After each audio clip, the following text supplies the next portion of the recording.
ఒక మాటలో చెప్పాలంటే ఈ లోక సంబంధమైన ధనము, ఐశ్వర్యము ప్రభువైన క్రీస్తు వారిచ్చే మహిమ ఎదుట అవి ఎన్నతగినవి కాదని మనము ఎంచుకోవాలి.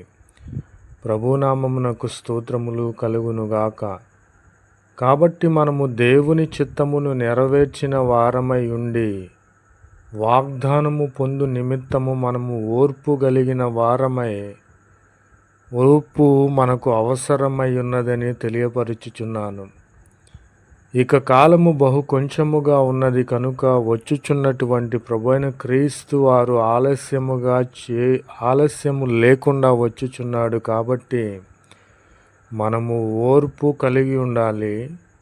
మన శ్రమలలో, బాధలలో వాటిని అనుభవించి ఏ విధమైనటువంటి అధైర్యము మనలో ఉండకూడదు.